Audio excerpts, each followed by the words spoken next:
Assalamualaikum warahmatullahi wabarakatuh. Ketemu lagi hari ini di Teras Sharing. Hari ini kita akan berbicara tentang ciri pendidikan yang gagal yang dilakukan oleh orang tua. Ada beberapa ciri. Hari ini kita akan membahas beberapa saja. Yang pertama yaitu orang tua tidak tega. Nah, ini ada kalanya dialami oleh ibu-ibu muda yang mereka baru saja memiliki putra ataupun putri. Ini memiliki rasa yang was-was terhadap tumbuh kembang anaknya. Apalagi kalau mereka sudah sampai tahap perkembangan mulai bisa berjalan, ataupun sebelum berjalan mereka merangkak. Ini banyak kekhawatiran yang dialami oleh para ibu-ibu. Sehingga apa? Sering ada kata jangan atau sebuah teriakan sehingga anak terkejut. Nah, sehingga apa? Ketika dia terkejut, dia akan bingung, apa yang terjadi dengan ibuku? Pada akhirnya apa? Ketika dia akan melakukan sesuatu, dia akan ragu-ragu. Nah, ini akan mempengaruhi terhadap perkembangan berikutnya. Secara mentalnya, dia akan sudah memiliki rasa was-was atau ketidakpercayaan diri, yang ini diakibatkan oleh orang tuanya sendiri. Kemudian yang kedua, yaitu anak tidak diberikan kesempatan. Coba kita introspeksi lagi terhadap proses pembelajaran kita terhadap anak-anak kita atau pola asuh kita. Apakah kita sudah memberikan kesempatan kepada dia untuk dia mengembangkan atau mengeksplor kemampuan yang ada pada dirinya? Nah, pada ciri yang kedua ini, kita tidak memberikan kesempatan untuk mereka mampu mengeluarkan inisiatifnya, kekreativitasannya. Dan sebenarnya ini harus ditumbuhkan sejak dini. Salah satu caranya untuk anak-anak ini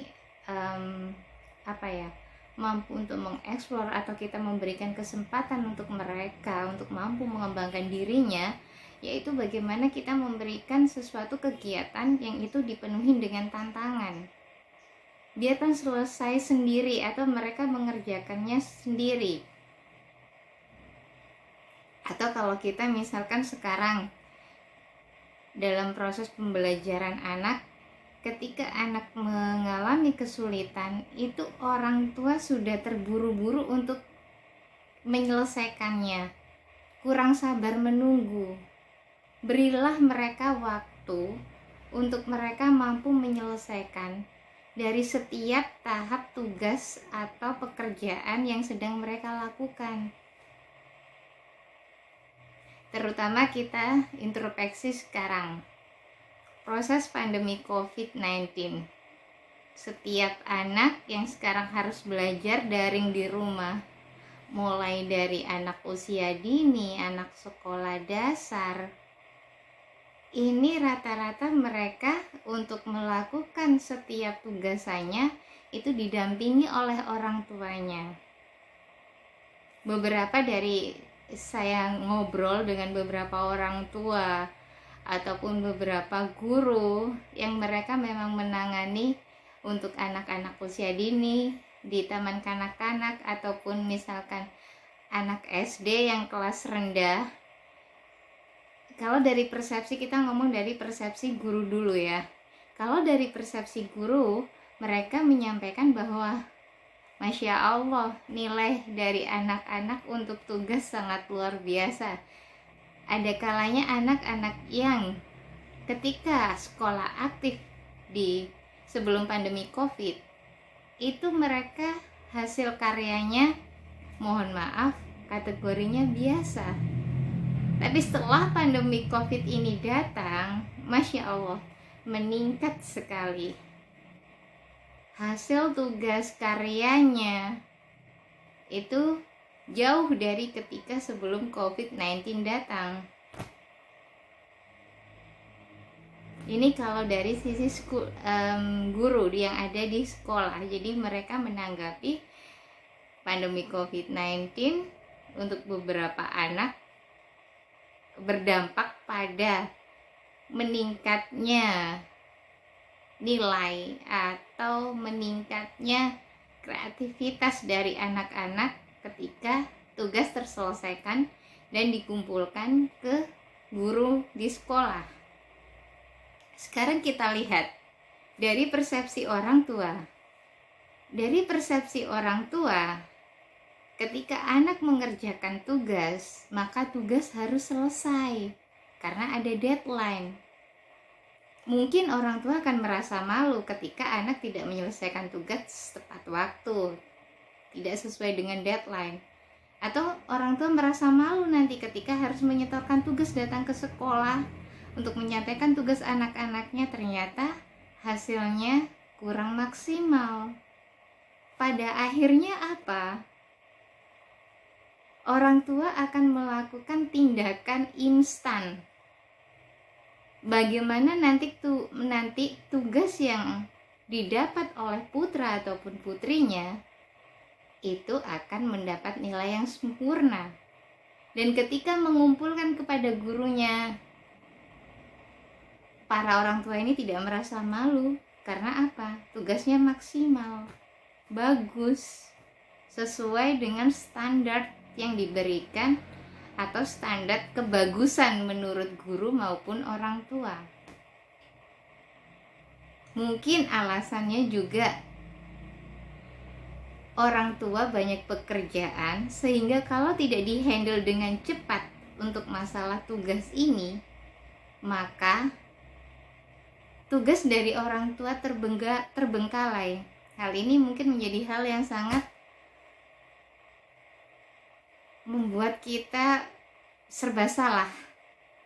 Mau dibiarkan harus menunggu sabar untuk dia menyelesaikan sendiri setiap tugasnya, sementara tugas dari orang tua juga sudah menunggu di belakang. Inilah tantangan memang terhadap orang tua, harus sabar. Dan memang harus ada kebijakan juga dari pendidik atau guru. Bagaimana memberikan penilaian. Nah, disinilah kita harus mampu memberikan kesempatan untuk anak bisa berkembang. Ini memang menjadi sebuah tantangan. Ya, mungkin dari pernyataan ini nanti mungkin ada beberapa ibu yang nonton, ya itu cuma teori. Tapi memang di situ tantangannya.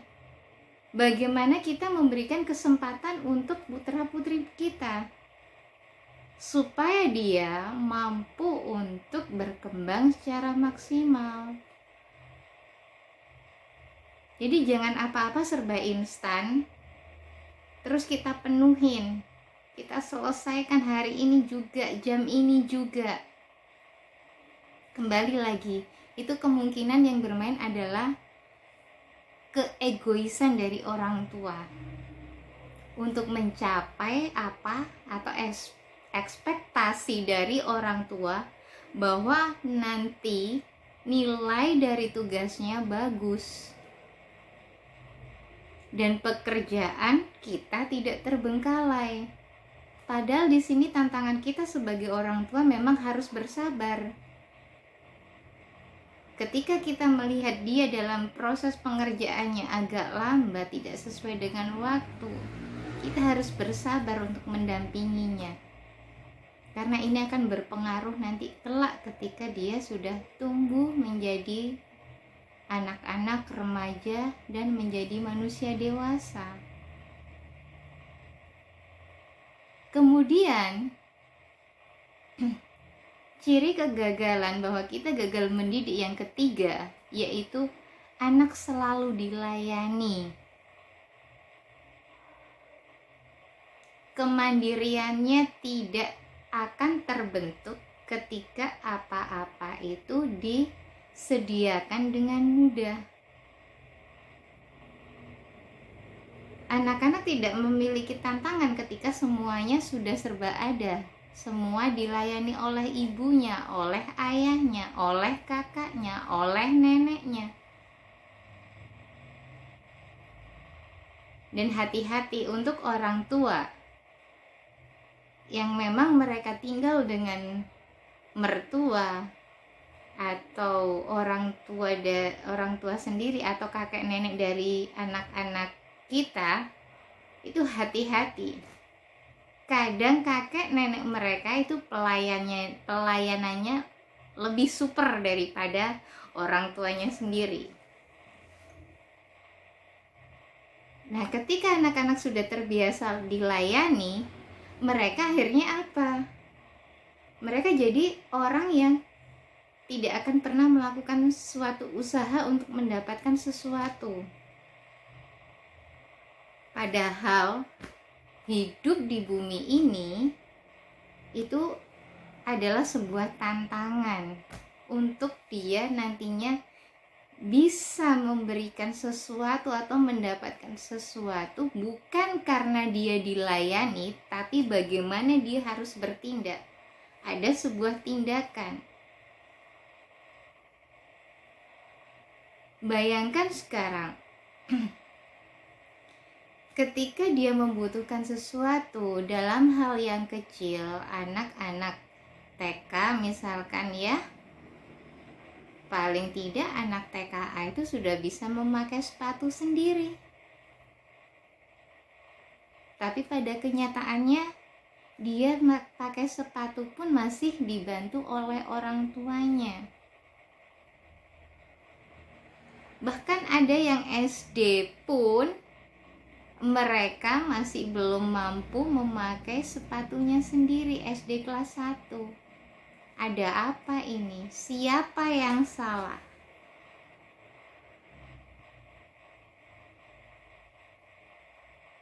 Di sini kita sudah gagal melatih kemandirian pada anak. Padahal itu hal yang harus dan wajib dikembangkan. Karena ketika dia dilayani, maka dia akan menjadi orang yang depend atau tergantung terhadap orang lain.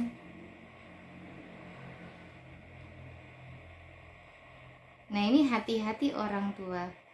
Rasa sayang kita, rasa perhatian kita, itu jangan sampai menjerumuskan anak-anak kita kepada tumbuh kembang yang nantinya tidak maksimal, dan itu akan merugikan anak itu sendiri dan kita sebagai orang tua. Kemudian yang keempat, yaitu anak dimanjakan. Atau biasa kalau di masyarakat umum ada istilah, nih anak mama, apa-apa mama. Nah, anak selalu dimanjakan, apa yang diinginkan selalu dituruti. Banyak mungkin orang tua yang tidak berpikir bahwa itu dampaknya sangat buruk. Mereka cenderung berpikir jangka pendek. Anak-anak yang manja ini cenderung mereka apa yang diinginkan saat itu akan dia dapatkan tanpa ada usaha. Nah, ini sebenarnya ketika dia dimanja itu akan menanamkan sebuah keegoisan pada anak, sehingga nantinya dia memiliki rasa toleransi yang sangat rendah. Karena selama dia mulai dari dia kecil sampai dia tumbuh kembang terus sampai dewasa nantinya, semua yang dia inginkan selalu dituruti, selalu dimanja oleh orang tuanya. Kalau tanda kutip kata orang-orang yang di luar sana, tidak pernah susah. Semua fasilitas lengkap. Apa yang dia mau dia dapat. Jadi dia tidak memiliki tantangan-tantangan yang itu akan memperkuat dirinya nanti ketika dia mengalami kesulitan ketika dia dewasa. Ingat ya, anak-anak kita tidak selalu berada di bawah naungan ayah dan ibunya. suatu saat dia juga harus berkembang, suatu saat dia juga harus berada di tengah masyarakat, suatu saat mereka juga harus bertemu dengan tantangan-tantangan di mana kita tidak bisa mendampingi mereka.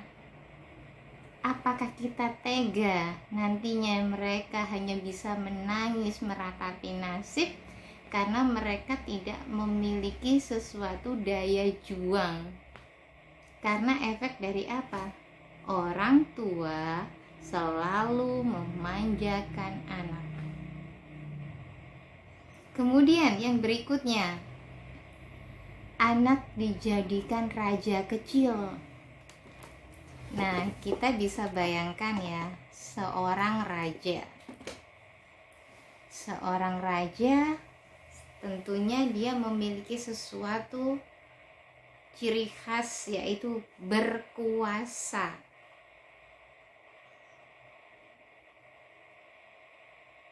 Kalau kita misalkan sudah menyerahkan kekuasaan itu pada anak, lalu di mana letak kekuasaan orang tua? Sementara mereka masih membutuhkan bimbingan kita. Kalau mereka salah, wajib hukumnya untuk kita membenarkan mereka. Bukan untuk menjaga hatinya, kemudian karena salah kita tetap membenarkan atau membiarkan kesalahannya. Karena kita menganggap dia raja. Nanti kalau kita salahkan bagaimana? No, hati-hati. Untuk hari ini kita membahas 5 aspek ciri khas dari kegagalan orang tua mendidik anak. Mungkin nanti ada sharing yang bisa diberikan di kolom komentar, dan nanti kita lanjut lagi di video pendek berikutnya untuk kita membahas tentang 5 hal lagi kegagalan mendidik anak. Terima kasih untuk hari ini. Wassalamualaikum warahmatullahi wabarakatuh. Sampai jumpa.